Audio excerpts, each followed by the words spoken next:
اعوذ باللہ من الشیطان الرجیم بسم اللہ الرحمن الرحیم الحمد للہ الاول والآخر الباطن والظاہر وللعافین غافر وللمذنبین ساتر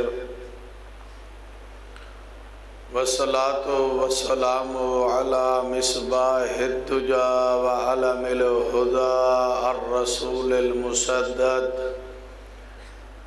المصطفى الامجد المحمود الاحمد ابی القاسم محمد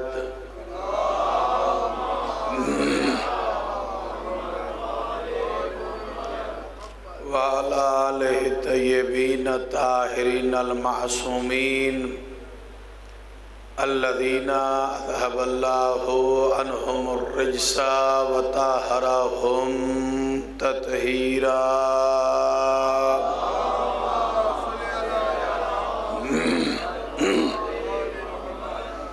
ورحمت اللہ علی شیعتہم ومحبیہم وموالیہم ولعنت اللہ علی اعدائہم ومنکر فضائلہم وغاصب حقوقہم اجمعین اما بعد فقد قال الامام حسین علیہ السلام انی لم اخرج عشرا ولا باترا ولا مفسدا ولا ظالما بل خرجت لإصلاح امت جدی وان اسیر بسیرت جدی و ابی وان امر بالمعروف وانہا عن المنکر صلوات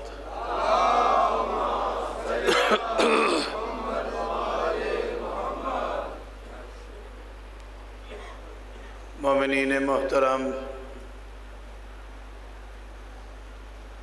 دعا ہے مالک کائنات لم یزل ولا یزال خالق آپ صاحبان جتنے قدم چل کے مظلوم کی پرساداری میں صف ماتم میں شریک ہوئے ہیں، حسین کا مالک اللہ آپ کے ہر قدم پہ اجر عظیم عطا فرمائے۔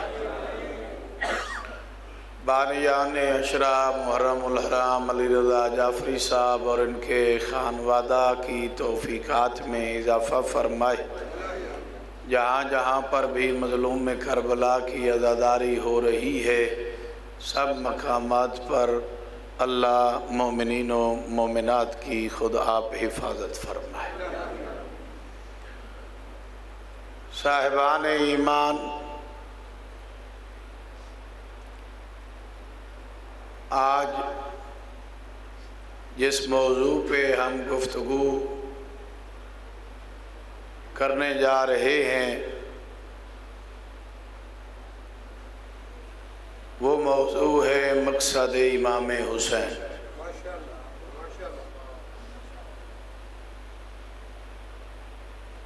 گزشتہ 8 دن مسلسل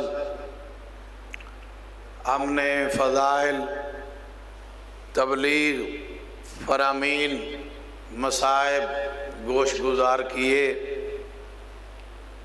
آج مقصد امام حسین پہ بات کرنے کا دل چاہ رہا ہے، چونکہ اس مقصد کو بیان کیے بغیر عاشورہ کا حق ادا نہیں ہوتا، اور یہ بھی نہیں کہ کسی کی زبان سے مقصد امام حسین بیان ہو، خود مولا مظلوم کربلا کی زبان سے نکلے ہوئے کلمات اور خطبات کی روشنی میں دیکھیں گے کہ نواسہ رسول نے مدینہ کس مقصد کے لیے چھوڑا. توجہ ہے جناب؟ ایک دفعہ صلوات پڑھیں اور ہم اپنی گفتگو شروع کریں.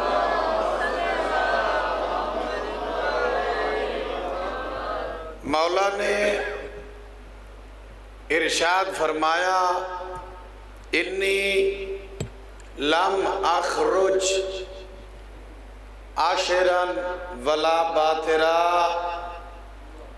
اہل دنیا، میں حسین اس وجہ سے خروج نہیں کر رہا، اس وجہ سے باطل کے خلاف قیام نہیں کر رہا کہ مجھے دولت کی ضرورت ہے یا مجھے حکومت کی ضرورت ہے. مولا نے یہاں پہ لفظ بھی وہ استعمال کیا جو اللہ نے قرآن میں حضرت موسیٰ کے لیے استعمال کیا یا پیغمبر کے لیے استعمال کیا. چونکہ جب موسیٰ ہجرت کر رہے تھے ان کے لیے بھی لفظ اخرج کا استعمال ہوا، خروج کا لفظ استعمال ہوا.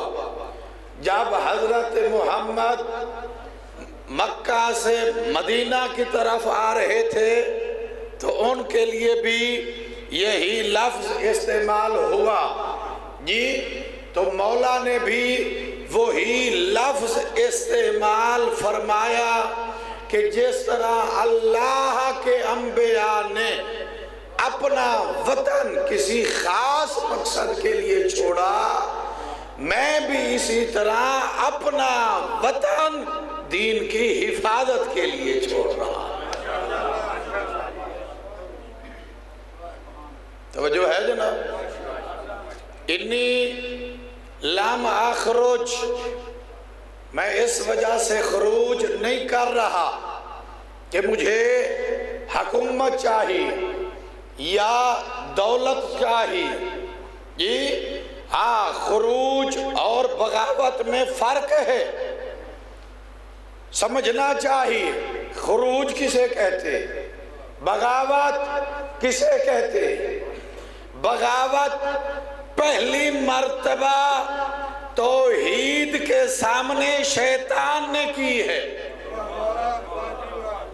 جب اللہ نے حکم دیا کہ جس وقت اذا نفخت فیہ من روحی، میں اپنی روح اس میں پھونک دوں، فَقَعُوا لَهُ سَاجِدِينَ، تو تم سارے کے سارے سجدے میں گر جانا.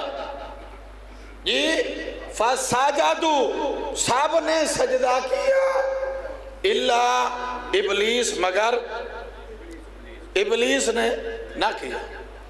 کیا بغاوت کی؟ بغاوت یہ کی رب اغویتنی، مجھے تو نے گمراہ کر دیا. پہلی بغاوت ابلیس کی طرف سے ہوئی توحید کے مقابلے میں. پھر طاغوت، سرکش اللہ کے انبیاء کے مقابلے میں بغاوت کرتے رہے، اللہ کے انبیاء کو قتل کرتے رہے. بغاوت ہوتی آئی، ہمیشہ حق کے خلاف جو کھڑا ہو وہ بغاوت ہوتی ہے، اور جو باطل کے خلاف کھڑا ہو اسے خروج اور قیام کہتے ہیں.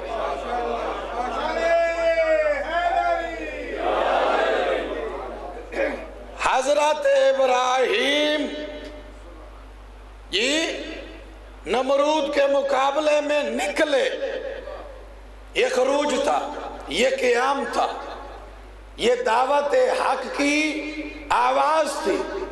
حضرت موسیٰ فرعون کے مقابلے میں کھڑے ہوئے، یہ دعوت حق تھی.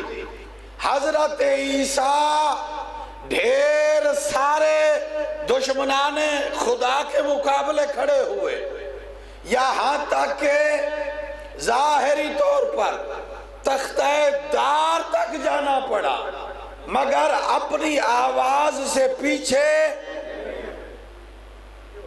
یہ ہے نمائندہ الہی کا کام کہ وہ کسی بھی طاغوت کے سامنے، کسی بھی سرکش کے سامنے، کسی بھی دشمن خدا کے سامنے سلنڈر نہیں کرتا۔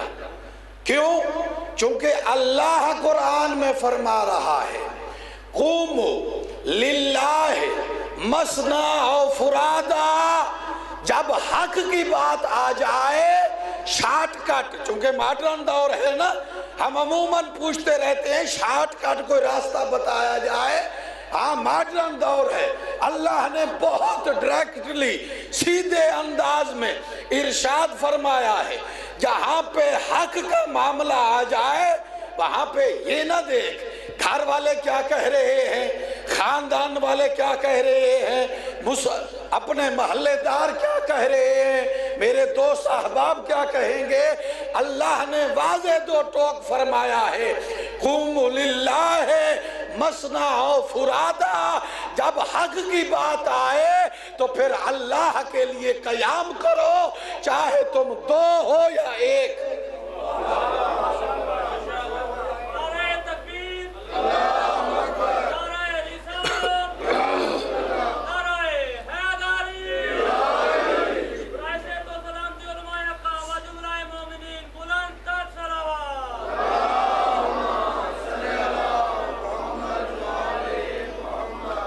توجہ فرمائی، یہ ہے پیغام الہی کہ جب حق بات، حق موقف، حق نظریہ تمہاری آنکھوں کے سامنے پامال ہو رہا ہو تو پھر تمہاری ذمہ داری ہے قیام کرے، اس کی اصلاح کے لیے آواز بلند کرے۔ اسی لیے مولا نے بھی فرمایا میں امر بالمعروف کے لیے جا رہا ہوں۔ لوگوں نے دین پر عمل کرنا چھوڑ دیا، لوگوں نے نیکی کا حکم دینا چھوڑ دیا۔ ہاں عزیزان، کربلا برپا کرنا کوئی چھوٹا سا مرلہ نہیں تھا۔ کربلا کے پیچھے مکمل ایک 60 سالہ تاریخ کا بیک گراؤنڈ ہے، جسے امام حسین علیہ السلام دیکھتے رہے کہ کس موقع پہ کیا ہونا چاہیے تھا، کیا ہوا۔ جی امام حسین کے سامنے ہے کہ لوگ غدیر سے کس طرح پیچھے ہٹے، لوگ کس طرح حق سے محروم رکھے ہوئے تھے، لوگ کس طرح فدق پہ قابض ہو رہے تھے، لوگ کس طرح پیغمبر کے زمانے سے بھی پہلے جو بعض ثقافتی رسمیں تھی انہیں دوبارہ اپنا رہے تھے کہ کوئی غیر عرب مدینے میں نہیں رہ سکتا، وہ باہر بستی بسائے وہاں پہ رہے۔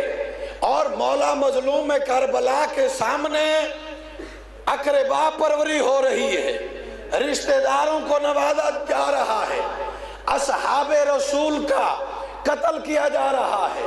کبھی ابو ذر جیسے عظیم صحابی کو ربضہ کے تھل میں بھیج دیا جاتا ہے، کبھی مالک اشتر جیسے عظیم صحابی کو وادی کلزم میں موت کے گھاٹ اتار دیا جاتا ہے، کبھی محمد ابن ابی بکر کو مار کے قتل کر کے گدے کی کھال میں بند کر کے جلا کے دریا کے حوالے کر دیا جاتا ہے، کبھی حجر بن عدی جیسے عظیم صحابی کو ساتھیوں سمیت بیٹے سمیت مقام ادرا پہ قتل کر دیا جاتا ہے۔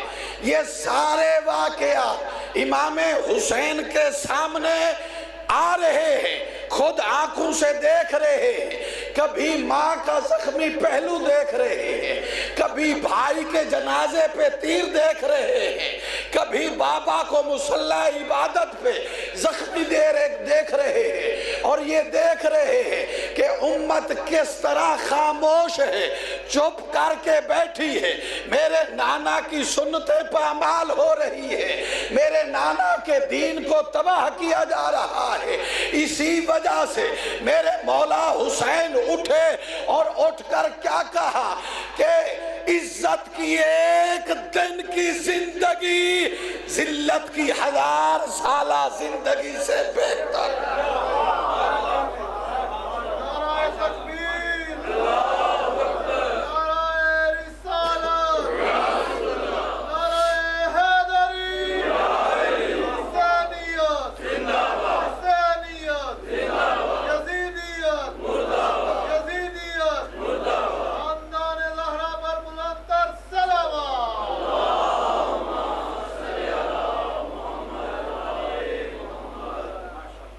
مقصد امام حسین کوئی روشن ہو رہا ہے؟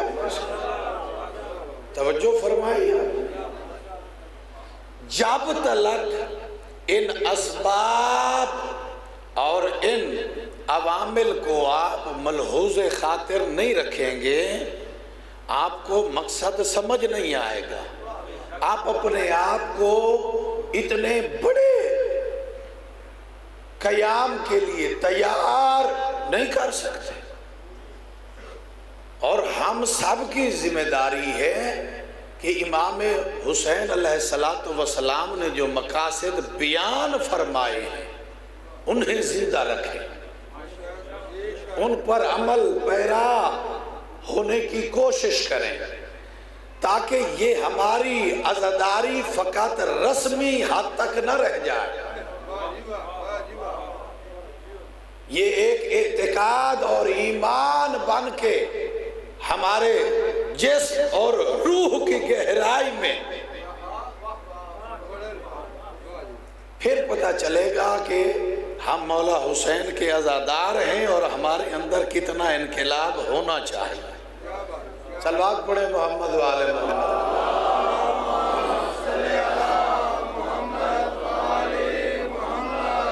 انی لم اخرج عاشرا ولا باطرا، اہل دنیا میں حسین دولت کے لیے نہیں، حکومت کے لیے نہیں، میں خروج نہ دولت کے لیے کر رہا ہوں، میں قیام دولت کے لیے نہیں کر رہا اور نہ ہی حکومت کے لیے۔ کیوں؟ کیونکہ ان دو لفظوں کے پیچھے بھی تاریخ میں دو عظیم تر جملے امیر المومنین کے موجود ہیں۔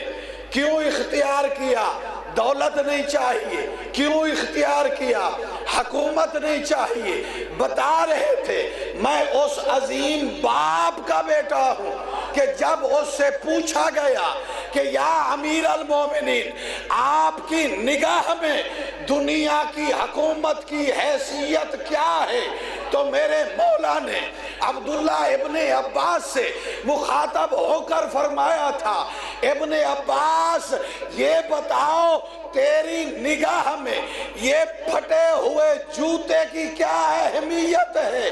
کہا مولا کچھ بھی نہیں، کہا تیری دنیا کی حکومت جس میں رضائے خدا شامل نہ ہو، جس میں دین خدا کا قائم نہ کیا جا سکے، جو اللہ کے نظام کے بغیر حکومت ہے، تیری اس دنیا کی مثال حکومت کی اس جوتے سے بھی بدتر۔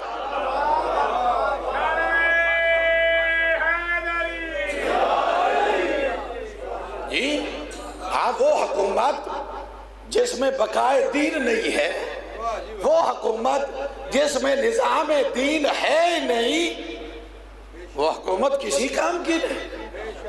ہاں، اور ہمیں ایسی حکومت چاہیے بھی نہیں۔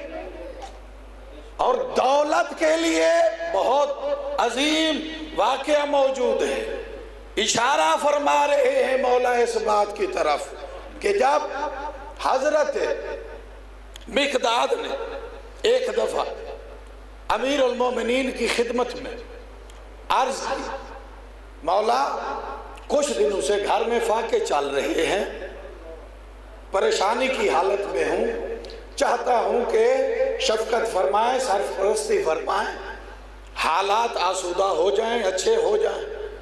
مولا نے دیکھا مقداد کی طرف اور مسکرائے اور دیکھ کر فرمایا یہ سامنے پتھر کا پڑا ہے نا ایک ٹکڑا، اسے اٹھاؤ اور اس پر کہو یا علی۔ مقداد نے اٹھایا، لفظ کہا یا علی، وہ پتھر سونے میں تبدیل ہو۔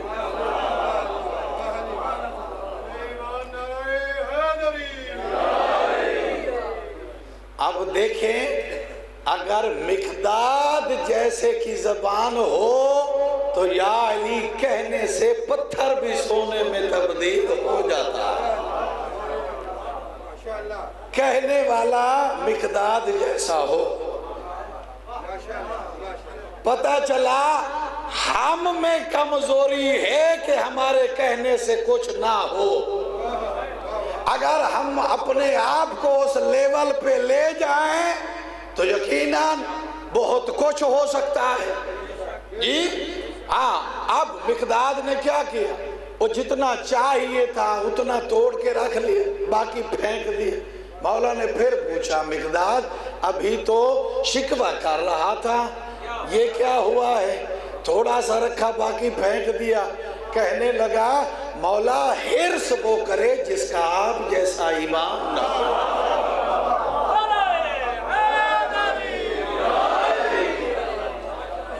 نعرہ تکبیر، نعرہ رسالت، نعرہ حیدری۔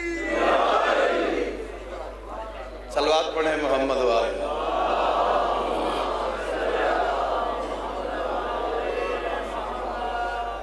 کیا عرض کیا؟ مولا حرص وہ کرے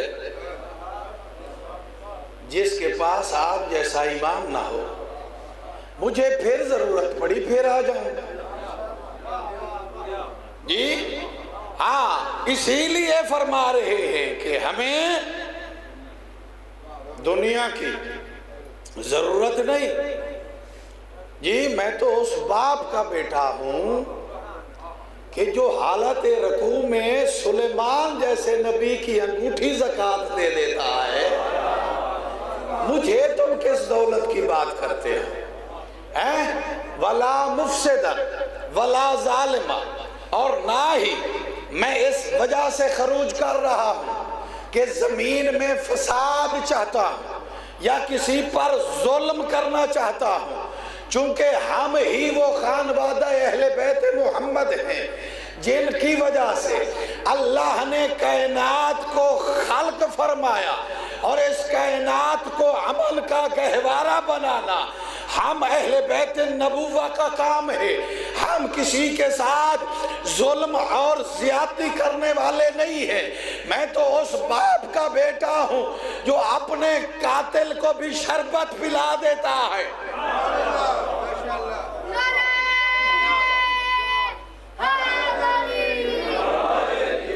میں اس نانا کا نواسا ہوں جو شہید اعظم کا کلیجہ چبانے والی کو بھی معاف کر دیتا۔ جی ہم دنیا میں امن کا قیام چاہتے ہیں۔ مقصد کیا ارشاد فرمایا؟ ان آمر بالمعروف وانہا عن المنکر بل خرجت لإصلاح امت جدی۔ میں کیا چاہتا ہوں؟ اپنے نانا کے امت کی اصلاح چاہتا ہوں۔ جو خرابیاں، جو بدعتیں، جو غیر شرعی چیزیں آ گئی ہیں انہیں ختم کرنا چاہتا ہوں۔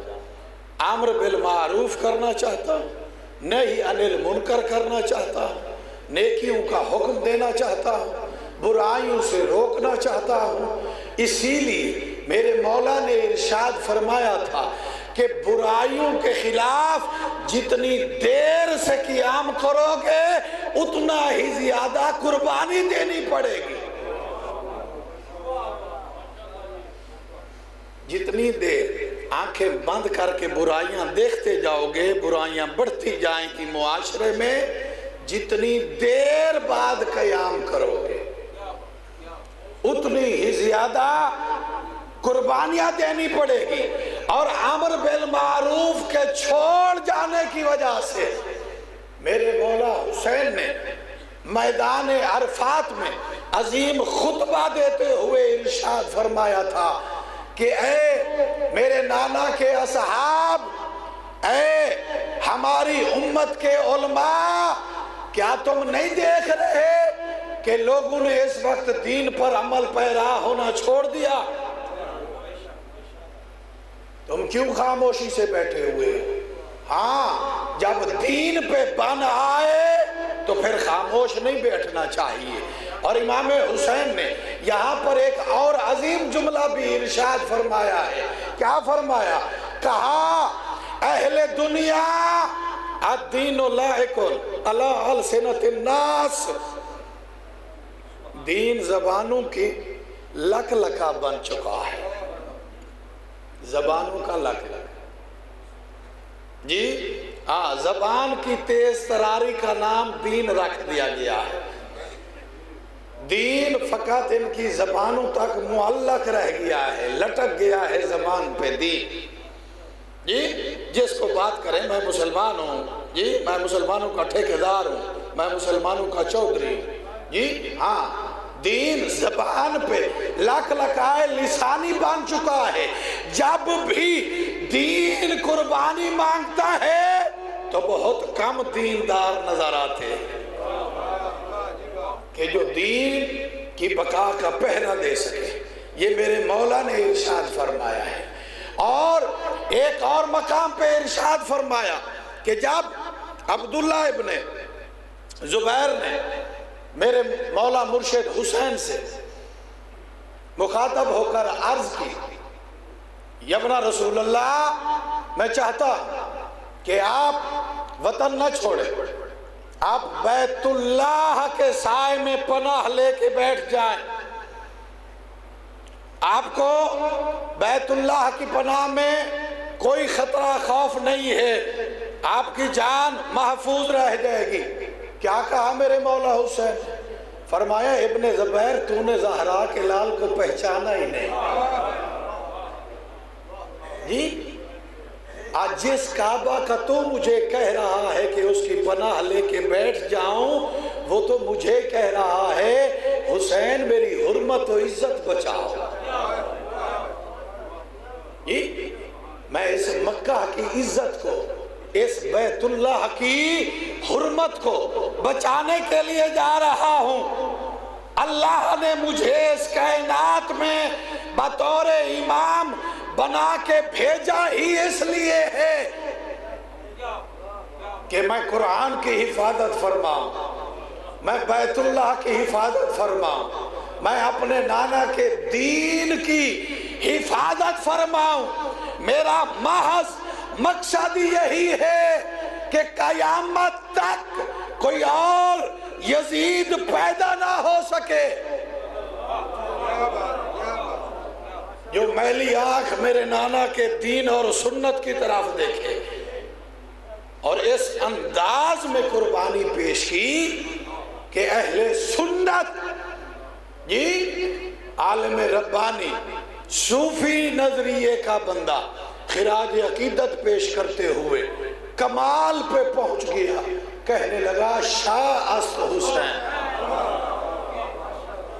بادشاہ است حسین، دین است حسین، دین پناہ است حسین، سرداد ندا در دست یزید حقا کے بنا لا الہ است حسین. کمال ہے، کمال ہے اس صوفی شاعر کے عرفان کی.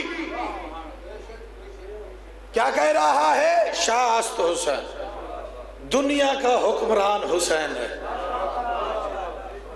بادشاہ است حسین، کہتا ہے یہ حق ادا نہیں ہوا حسینیت کا، حسین وہ ہے جو حکمرانیاں عطا کرتا ہے۔ پہلے کہا دنیا کا حکمران حسین ہے، پھر فرمایا نہیں یہاں تک نہیں، دنیا کو حکمرانی عطا کرنے والا حسین ہے، پھر کہا دین است حسین، جی حسین دین ہے، پھر یہاں پہ نہ رکا، اگلا جملہ کہا دین پناہ است حسین، حسین فقط دین نہیں، حسین دین کو پناہ دینے والا۔ جی کیا معرفت ہے معین الدین چشتی کو سلام عقیدت پیش کرنا چاہیے، جن لینوں میں لفظ حسین ہے ان میں یزید نہیں ہے، اور جس لین میں اس نے یزید پلید کا نام لیا ہے اس میں لفظ حسین نہیں ہے۔ سار داد نہ داد دار دست یزید، یہ جملہ جب اس نے کہا توجہ چاہوں گا، اس پوری لین میں حسین کا نام نہیں لیا، یزید کا نام لیا ہے۔ کیوں؟ کیونکہ عارف ہے، چونکہ صوفی ہے، جانتا ہے ایک ہی لین میں طہارت کا قرآن اور غلاظت کا ڈھیر جمع نہیں ہو سکتا۔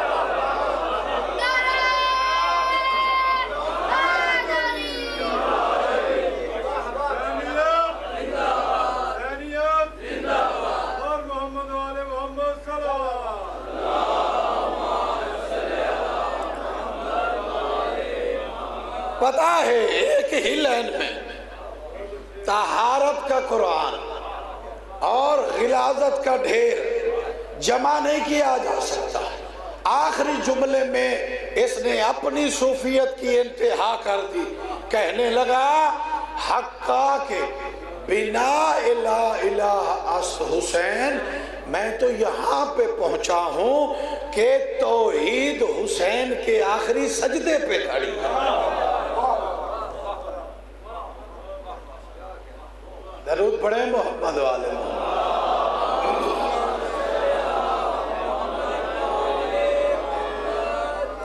میری بات پہنچی اب تک؟ امام حسین نے مدینہ کیوں چھوڑا؟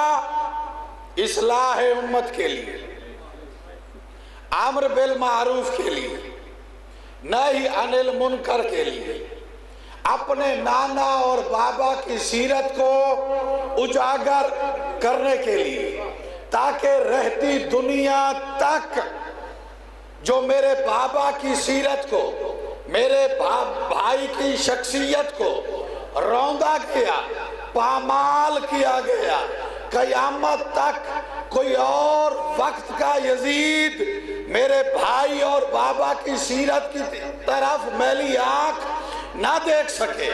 اور پھر جب کسی مشورے دینے والے نے یہ مشورہ دیا اپنی طرف سے مخلص پن دکھاتے ہوئے کہ حسین کچھ نہیں ہوتا، ظاہری طور پر چپ کر کے بیٹھ جاؤ، کنارہ کشی اختیار کر لو، جی آگوشہ نشینی کی زندگی اختیار کر لو، حکومتی مراعات حاصل کر لو، وظائف مل جائیں گے، بیت المال سے عزت آبرو ہو جائے گی، اور کچھ عرصے بعد ہم کھڑے ہو کر قیام کا اعلان کر دیں گے۔ کیا فرمایا میرے مولا نے؟ کہا یہی تو وجہ ہے کہ تم دین سیکھنے والے ہو، ہم دین سکھانے والے ہیں، تم دین پہ عمل پیرا کرنے والے ہو، ہم تمہیں دین بتانے والے ہیں۔ یاد رکھو لا یبایع مثلی مثل یزید، تو میری بات کرتا ہے نا، مجھ جیسا اس جیسے کی بیعت نہیں کر سکتا۔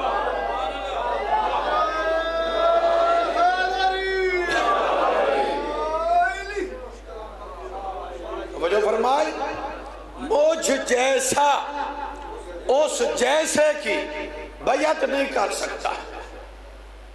جی بیعت یہ لفظ ہے عربی زبان کا، اس کا مادہ ہے باع یبیع، جی باع یبیع کا مطلب، آپ جب اسٹامپ لکھتے ہیں، تحریریں لکھتے ہیں جائیداد کی، انتقال کی، رجسٹری، تو اس پہ آپ بائع لکھتے ہیں، یعنی بیچنے والا، اور ایک مد مقابل مشتری، خریدنے والا۔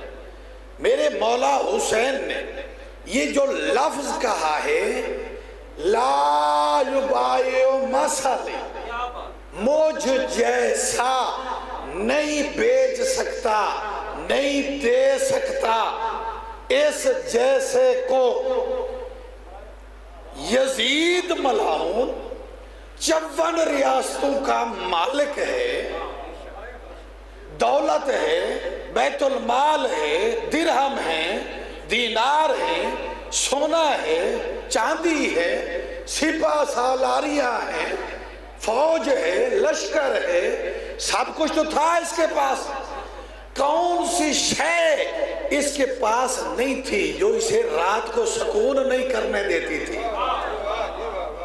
کون سی شے تھی جو امام حسین کے پاس گھر بیٹھے بھی موجود تھی، یزید کے پاس تخت پہ بیٹھے ہوئے بھی نہیں تھی، اور وہ تڑپ رہا تھا کہ کسی طریقے سے حسین کے ہاتھ سے میں یہ شے بھی لے لوں۔ اور مولا حسین اس بات پہ، اس موقف پہ کھڑے ہیں کہ مجھ جیسا، اس جیسے کو یہ شے نہیں بیچ سکتا، یہ شے اس کے ہاتھ میں نہیں دے سکتا۔ یزید تڑپ رہا تھا مل جائے، حسین اپنے موقع پہ کھڑے تھے کہ یہ شے کچھ ہو جائے، میں تمہیں نہیں دے سکتا۔ وہ کون سی شے ہے؟ کل روز عاشور ہے، آپ زیارت عاشور پڑھیں گے، اللہ کرے میں یہ جملہ آپ کو سمجھا سکوں، اپنا معافی ضمیر آپ تک پہنچا سکوں۔ اگر آپ نے یہ وصول کر لیا تو اس عشرے کا، آج کی مجلس کا حق ادا ہو جائے گا۔ آنے والے سال تک آپ کو یاد رہے گا کہ یزید بدبخت کون سی شے حسین سے لینا چاہتا تھا، اور مولا مظلوم کربلا اسے نہیں دینا چاہتے تھے۔ کل روز عاشور آپ زیارت پڑھیں گے، کیا ہے اس کے جملے؟ اس میں جملہ ہے السلام علیکہ یا وارث آدم صفوت اللہ، السلام علیکہ یا وارث عیسیٰ روح اللہ، السلام علیکہ یا وارث موسیٰ کلیم اللہ، السلام علیکہ یا وارث ابراہیم خلیل اللہ، السلام علیکہ یا وارث اسماعیل ذبیح اللہ، السلام علیکہ یا وارث محمد حبیب اللہ۔ یہ اللہ کی طرف سے حسین کے پاس، اللہ کی طرف سے حسین کے پاس سارے نبیوں کی محنت تھی۔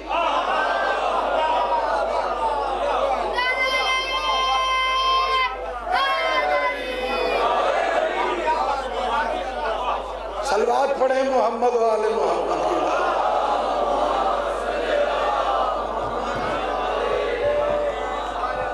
اللہ کی طرف سے حسین کے بعد، حسین کے پاس سارے انبیاء کی محنت تھی، سب انبیاء کے عہدے تھے۔ حسین وارث انبیاء ہے جی، حسین وارث احمد مختار ہے، حسین وارث علی ابن ابی طالب ہے۔ یزید چاہتا یہی تھا کہ اگر حسین میرے ہاتھ پہ بیعت کر لے، انبیاء کی محنت کا پھل میرے ہاتھ پہ آ جائے۔ کیا کہا میرے مولا حسین نے کہ مجھ جیسا جو بھی وارث انبیاء ہے، چاہے وہ میرا بیٹا سجاد ہو، چاہے وہ محمد باقر ہو، چاہے وہ جعفر صادق ہو، مجھ جیسا جو بھی امین خدا ہے، مجھ جیسا جس کے پاس عصمت خداوندی کا عہدہ ہے، مجھ جیسا جس کے پاس بھی امامت و ولایت ہے، جس کے پاس بھی اپنے نبی کی زبان اطہر چوس کر جوان ہو. نعرہ تکبیر، نعرہ رسالت، نعرہ حیدری. صلوات پڑھے محمد والے.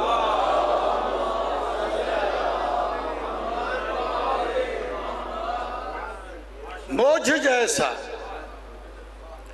اس جیسے کی بیعت نہیں کر سکتا.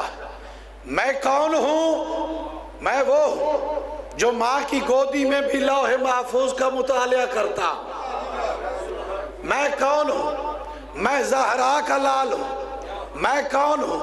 میں احمد مختار کا نواسا ہوں. میں کون ہوں؟ میں مولود کعبہ کا بیٹا ہوں. میں کون ہوں؟ میں جوانان جنت کا سردار ہوں. جی ہاں، مجھ جیسا اس جیسے کو کبھی تسلیم نہیں کر سکتا.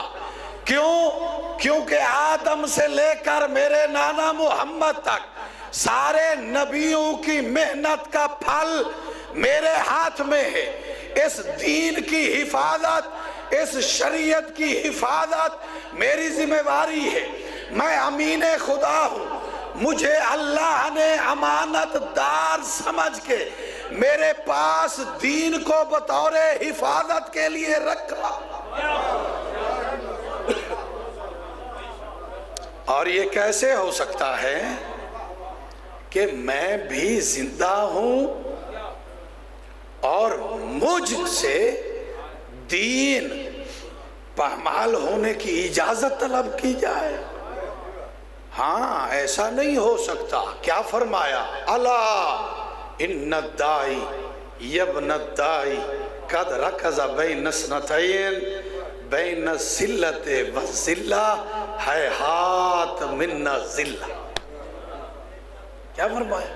اور بکریاں چرانے والے باپ کا بکریاں چرانے والا بیٹا، ولد و زنہ باپ کا ولد و زنہ بیٹا مجھے اس بات پہ مجبور کرتا ہے کہ میں چپ کر کے بیٹھ جاؤں خاموشی سے اور میرے سامنے دین پامال ہو جائے، یا پھر راہ خدا میں شہید کر دیا جاؤں.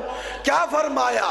اللہ کی قسم میں اللہ کی راہ میں شہید ہونا پسند کروں گا، مگر اپنے سامنے دین پامال ہوتا ہوا اجڑتا ہوا دیکھ کر خاموشی کبھی بھی اختیار نہیں. کیوں؟ ہیہات من الذلہ. کیونکہ حسین کے نزدیک دین آنکھوں کے سامنے پامال ہوتا رہے اور حسین حسین ہو کر چپ بیٹھا رہے، یہ ذلت کی زندگی ہے.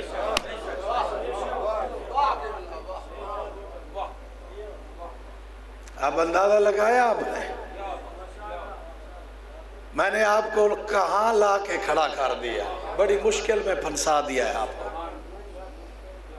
جی جو زندگی ہم گزار رہے ہیں یہ عزت کی زندگی. کوٹھی کار بھی ہے، بنگلہ بھی ہے، پیسے بھی ہیں، عزت بھی ہے، سوٹڈ بوٹڈ بھی ہیں. جو زندگی اس وقت ہم گزار رہے ہیں یہ عزت کی زندگی؟ مولا کے فرمان کے مطابق یہ عزت کی زندگی؟ مولا کی نگاہ میں آپ اگر کسی کو نیکی کا حکم نہیں دے سکتے، جی کسی کی برائی کی اصلاح نہیں کر سکتے، کسی کو حق بات نہیں کہہ سکتے، دین سامنے برباد ہو رہا ہے، بدعتیں ہو رہی ہیں، غلط کام ہو رہے ہیں، اور آپ حق کو حق نہیں کہہ سکتے تو یہ ذلت کی زندگی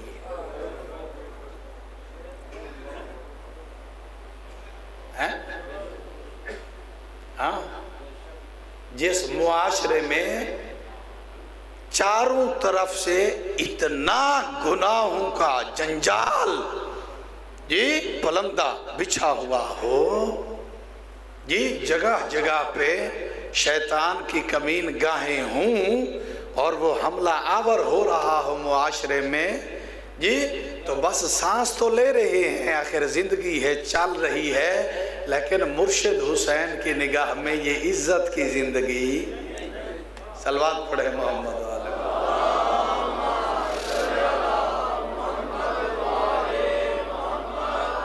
جی، مجھ جیسا اس جیسے کی بیعت نہیں کر سکتا۔ یہی وجہ ہے کہ سید سجاد ولو قیدی اور اسیر تھے، لیکن یزید میں یہ طاقت نہیں آئی اس سے بیعت کا سوال کرے، چونکہ وہ پہچان چکا تھا کہ کربلا میں یہ مقدمہ ہار چکا ہوں، یہ اپنا سار تو دے سکتے ہیں مگر دین کا سودا نہیں کر سکتے۔ یہ ہے مقصد امام حسین، جو مولا چاہ رہے ہیں کہ اے میرے حسینیو، اے میرے ماتمدارو، اے میرے عزادارو، جب بھی دین پہ بانا آئے تو اپنی جان مال عزت کو عزیز مت رکھو، دین پہ ہر شے قربان کر دو۔ اور 50 سالہ دور مظلوم کربلا نے دیکھ کر کربلا میں جب یہ خطبہ ارشاد فرمایا کہ آج ہم راہ خدا میں قربان ہونے کے لیے اس عظیم قربان گاہ میں آ چکے ہیں، اور اسی قربانی کی وجہ سے اللہ نے ہمارے نانا کو سردار انبیاء قرار دیا۔ اور اہل دنیا یاد رکھو، یہ شاعر جو کرتے رہتے ہیں نا، عموماً خراج عقیدت پیش کرتے رہتے ہیں جی، کہ اسلام زندہ ہوتا ہے ہر کربلا کے بعد، میں عموماً کہا کرتا ہوں یہ ہر کا لفظ ختم کریں، کسی میں یہ دم نہیں ہے کہ حسین جیسا کام کر کے دکھا۔ اسلام زندہ ہو گیا بس کربلا کے بعد۔ حسین نے محنت ہی ایسی کر دی ہے کہ اس درخت کو دوبارہ کسی پانی یا خون کی ضرورت نہیں۔ جی، آپ کیا سمجھتے ہیں جس دین کے درخت کو اکبر جیسے کا خون لگ جائے؟ اجرکم علی اللہ عزادار، ایک دن کا مہمان ہے اکبر کا بابا، آج 9 محرم، اجرکم علی اللہ عزادارو، جی بھر کے رو لیجئے، کبیرہ کبیرہ گناہ معاف ہوتے ہیں۔ حضرت امام سجاد علیہ السلام سے ایک صحابی نے سوال کیا، مولا یہ تو بتائیے حسین کو اکبر سے پیار کتنا تھا؟ میرے مولا نے رو کر جواب دیا، اگر دنیا کے عام 70 والدین کی محبت کو اکٹھا کیا جائے نا، وہ ایک یوسف اور یعقوب کی محبت بنتی ہے۔ اگر 70 یوسف اور یعقوب کی محبت کو اکٹھا کیا جائے تو وہ ایک محبت بنتی ہے حسین اور اکبر کی۔ جی، اور نانا کے وصال کے بعد نانا کی زری پر جاتے، قبر اطہر پر بیٹھ کے کہتے، نانا تجھے پتا ہے حسین تیری صورت کا عاشق ہے، حسین تیری شکل سے پیار کرتا ہے، اور نانا تیرے بغیر نہیں رہ سکتا، اپنی شکل و صورت والا اللہ سے مجھے بیٹا عطا کرا، سفارشیں کر کر کے، جی دعائیں کر کر کے ہم شکل پیغمبر بیٹا دنیا پہ آیا۔ تاریخ کہتی ہے کہ اکثر حسین رات کو اٹھ کے اکبر کا سینہ چوما کرتے تھے، کبھی پیشانی پہ بوسے دیا کرتے تھے، اکبر کے سرہانے 2 رکعت نماز ادا کر کے کہتے تھے میرا اللہ میرے اکبر کو بد نظروں سے محفوظ رکھنا۔ اجرکم علی اللہ عزادار۔ جب سر نو کے سرا پر سوار تھے نا، کربلا سے کوفہ، کوفہ سے شام، شام کے بازار سے سر گزر رہے تھے، عیسائیوں کے گرجا سے کچھ مستورات باہر نکلی، ایک بی بی کی نگاہ پڑی اکبر کے سر، روک کے کہتی ہے بیبیوں میں ایک دعا مانگتی ہوں تم آمین کہو، اللہ کرے اس جوان کی ماں اس کی موت سے پہلے مر گئی۔ بس اس کے منہ سے یہ جملہ نکلا، ام لیلا تڑپی، رو کر کہا بد دعا نہ کر، جی کربلا سے کوفہ، کوفہ سے شام تک اپنے بیٹے کے قاتلوں کے ساتھ سفر کر رہی ہوں، جی جس وقت میرے آگے سے گزرتا ہے حسین بن نمیر، جی میرے جگر پہ نشتر چل جاتی ہے۔ اجرکم علی اللہ عزادارو۔ آج 1400 سال گزر گئے، رونا آپ نے اتنا ہی ہے جتنا آپ کا نصیب، جی مگر جو اکبر کو نہ رو سکے اس کی اپنی قسمت، جی 1400 سال گزر گئے، آج بھی مولا حسین کی ذریعے پہ اکبر پڑھنا منع ہے۔ مظلوم کربلا کہتے ہیں مجھ سے اکبر نہیں سنا جاتا، جی اکبر کا زین سے گرنا مجھ سے برداشت نہیں ہوتا۔ عزیزوں، یہ کربلا کا واحد شہید ہے جسے امام حسین خیام میں کھڑے ہو کر خود موت کی تیاری کرا رہے ہیں، جی جب امامہ باندھ لیا، تھوڑا سا امامے کا کپڑا بچ گیا، تھوڑی سی آیت بچ گئی تو کیا پڑھا؟ اِنَّا لِلَّهِ وَإِنَّا إِلَيْهِ راجعون۔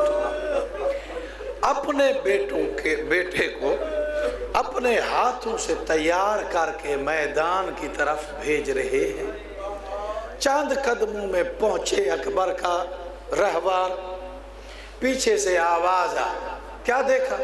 سید سجاد باقر کے سہارے رو رو کے کہہ رہے ہیں اکبر آخری دفعہ مل کے تو جانا، الوداع تو کر کے جانا۔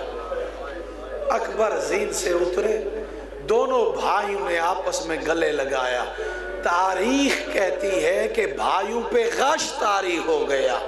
حسین آگے بڑھے، رو کر کہا سجاد تیرے مظلوم بابا کی اپنی قسمت، میری اپنی غربت، سجاد تو نے شام اور کوفہ جانا ہے، جی ہاں تیرا اپنا میدان ہے، اکبر کو اپنے میدان میں جانے۔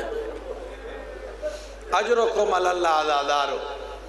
کربلا کا یہ واحد شہید ہے جسے امام حسین نے بھیجتے ہوئے میدان کی طرف یہ جملہ کہا، اللہم شہد ہؤلاء القوم قد برز الیہم شبہ برسولک منطقا خلقا و خلقا۔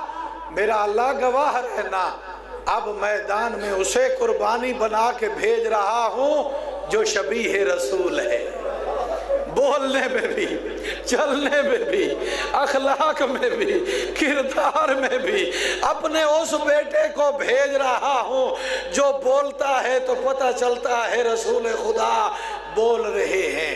عزادارو، مختار کا جب وقت آیا نا حکومت کا، مختار نے عمر ابن سعد اور اس کے بچوں کو گرفتار کرایا تو مختار نے اسے پوچھا، ابن سعد بتاؤ میرے مولا کی کوئی بات، کوئی ایسا ظلم جو تو نے کیا ہو، جی کوئی ایسا جملہ جو تجھے مظلوم کربلا کا یاد ہو۔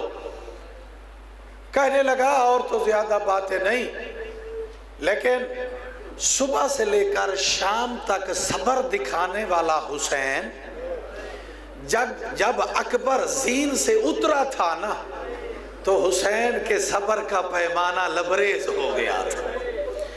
جی بددعا دے کر کہا تھا مجھے، عمر سعد اللہ تیری نسل اسی طرح برباد کرے جس طرح تو نے میرا ہم شکل پیغمبر زین سے اتارا۔ مختار نے کہا اس کی آنکھوں کے سامنے اس کے جوان بیٹے کو قتل کر دو۔ ابن سعد قدموں پہ گرا مختار کے، کہا ضعیف باپ کے سامنے جوان بیٹے کو قتل نہیں کرتے۔ مختار نے اس کے منہ پہ تماچا مارا، رو کر کہا بدبخت تجھے بیٹا پیارا ہے، حسین کو اکبر پیارا۔ اجرکم علی اللہ عزادارو، جی بھر کے رو لیجئے، حسین کی ماں زہرا سب سے راضی ہو۔ جی ہاں 1400 سال گزر گئے، آج بھی حسین کی زری پر اکبر پڑھنا منع۔ جی ہمارے بہت بڑے عالم دین آیت اللہ شیخ مہدی مازن درانی، انہوں نے 54 محرم پڑھا ہے مظلوم کربلا کی زری پر، 54 جی 54 محرم مولا حسین کی زری پہ انہوں نے پڑھا۔ وہ روایت کرتے ہیں کہ ایک دفعہ اہل کربلا نے مومنین نے اصرار کیا کہ مہدی ہمیں آج اکبر سناؤ۔ میں نے انہیں کہا تمہیں نہیں پتا مظلوم نے منع کیا ہے کہ میری زری پر اکبر نہ پڑھا کریں۔ بہرحال مومنین نے اصرار کیا، مہدی کہتے ہیں میں نے اکبر پڑھنا شروع کر دیا۔ جب میں یہاں پہنچا نا کہ ایک ظالم نے برچھی ماری جو قلب پیغمبر کو چیرتی ہوئی دوسری طرف نکل گئی، ایک ظالم نے نیزہ مارا جو اکبر کے کلیجے میں دھنس گیا۔ بس یہاں تک پہنچنا تھا کہ اچانک خدام دوڑتا ہوا آیا، کہنے لگا مہدی بس کرو۔ میں نے کہا کیا ہوا؟ کہا حسین کی زری میں زلزلہ آ گیا ہے، حسین کی قبر لرز رہی ہے، حسین کی قبر اقدس کانپ رہی ہے، حسین کی زری میں زلزلہ آ گیا ہے۔ میں نے مصائب ختم کیا، آیا اپنے گھر میں واپس، رات کو سویا ہوا تھا، تہجد کا ٹائم ہوا، میں نے اپنے دروازے پہ کسی مستور کے رونے کی آواز سنی۔ میں اٹھ کر آیا دروازے پہ، میں نے دیکھا بی بی کون ہو، کیا چاہتی ہو، اس پہر میرے دروازے پہ کیوں آئی ہو؟ رو کر جواب دیا جس کا کلمہ پڑھتا ہے اسی کی بیٹی ہوں، زخمی پہلو کے ساتھ بکی چھوڑ کے آئی ہوں، تجھے روکنے آئی ہوں۔ آج کے بعد حسین کی زری پر اکبر نہیں پڑھا، اکبر نہیں پڑھنا۔ میں نے ہاتھ جوڑ کر عرض کی مخدومہ او بی بی جنت کی مالکہ، کیا میں نے غلط پڑھا؟ کہا نہیں غلط نہیں پڑھا، جس وقت سے تو نے اکبر پڑھا زینب شام سے آ گئی۔ حسین اور زینب نے ایک دوسرے کو گلے لگایا، اور نانا چپ کراتا ہے چپ نہیں کرتے، اور بابا چپ کراتا ہے چپ نہیں کرتے، اور میں زہرا چپ کرا کے آئی ہوں۔ ارے رو رو کے زینب کہتی ہے اور تمہیں کیا پتا میں نے اکبر کو کتنا نازوں سے پالا تھا، اور تجھے کیا پتا ہمیں اکبر سے کتنا پیار تھا۔ اجرکم علی اللہ عزادارو، اجرکم علی اللہ عزادارو۔ حسین کی ماں زہرا آپ سب سے راضی ہو، حق ادا کیجئے اکبر کو رونے کا، حق ادا کیجئے اکبر کو رونے کا۔ فوج اشقیاء کے ایک راوی روایت کرتے ہیں کہ جب ہم نے سروں کو نوک سنا پر سوار کیا تو ہم نے کیا دیکھا؟ توجہ عزادارو، یہ وہ روایت ہے، اگر آپ کے دلوں پہ نقش ہو گئی اس کے بعد مجھے مصحف پڑھنے کی ضرورت نہیں پڑے گی۔ عزادارو، خون کے قلم سے لکھی ہوئی یہ روایت کہ جب سروں کو نوک سنا پر سوار کر دیا گیا، شرجیل نامی فوج اشقیاء کا ایک سپاہی یہ روایت نقل کر رہا ہے کہ ہم دیکھتے رہے جدھر اکبر کے سر والی سانگ جاتی تھی نا، حسین کا چہرہ ادھر مڑ جایا کرتا تھا۔ ہم کبھی دائیں لے جاتے، کبھی بائیں لے جاتے، کبھی آگے لے جاتے، کبھی پیچھے لے جاتے، جدھر اکبر کی سر والی سانگ جاتی مظلوم کا رخ ادھر ہی پھر جاتا۔ ایک رات ہم نے حسین کے سر کو الگ صندوق میں بند کیا اور اکبر کے سر کو الگ صندوق میں بند کیا۔ جب صبح ہوئی تو کیا دیکھا؟ حسین کے سر والا صندوق خالی تھا، حسین کا سر صندوق میں موجود نہیں تھا۔ یہ بدبخت کہتا ہے ہم نے تازیانہ اٹھایا، آئے سجاد کے پاس، پشت پہ ظلم کرنا شروع کر دیا۔ سید سجاد نے پوچھا، ارے بدبختو مار تو رہے ہو، بتا تو صحیح کیا ہوا، کیوں ظلم کر رہے ہو؟ کہا تیرے بابا کا سر نہیں مل رہا، تیرے بابا کا سر گم ہو گیا ہے۔ میرے مولا نے رو کر کہا، ارے بدبختو، اکبر کا سر جہاں پر ہے میرے بابا کا سر بھی وہی ملے گا۔ قیامت کا منظر تھا جب آ کے انہوں نے اکبر کے سر والا صندوق کھولا۔ کیا منظر تھا؟ نیچے اکبر کا سر، اوپر حسین کا سر۔ کبھی دایاں رخسارہ چومتے ہیں، کبھی بایاں رخسارہ چومتے ہیں اور رو رو کے کہتے ہیں کہاں چلا گیا تھا او میرا چاندوی کا چاند بیٹا، او تجھے پتا ہے او تیرا بابا تیرے بغیر نہیں رہ سکتا۔ اجرکم علی اللہ عزادارو، اجرکم علی اللہ عزادارو۔ بس منزل مصحب اپنے آخری مراحل میں، آخری روایت آپ کی زحمات تمام کر رہا ہوں۔ اللہ آپ کے کبیرہ گناہ معاف فرمائے۔ جو حاجات دل میں رکھ کے بیٹھے ہیں، ہم شکل پیغمبر کے زخمی سینے کا صدقہ اللہ آپ کی مشکلات حل فرمائے، اللہ آپ کی دعاؤں کو قبول فرمائے۔ عزادارو، ابن عساکر لکھتے ہیں تاریخ میں دو ہستیاں ایسی ہیں جو چند لمحے میں بوڑھی ہو گئی۔ ایک حسین کی ماں زہرا جب دربار میں گئی تھی تو سر کے بال سیاہ تھے، جب واپس آئی تو سفید ہو گئے۔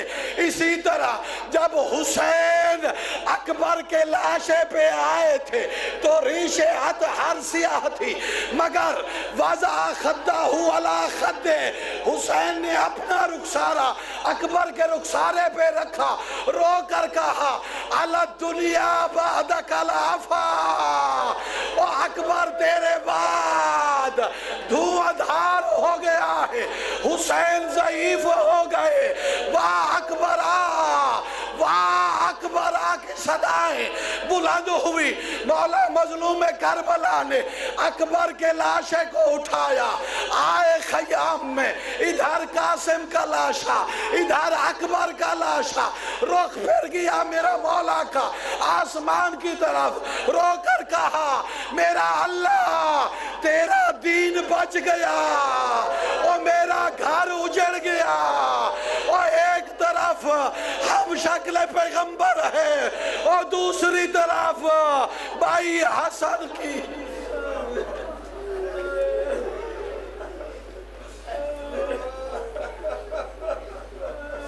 وَسَيَعْلَمُ الَّذِينَ ظَلَمُوا أَيَّهُمُ الْكَاذِبُونَ۔ ماتم حسین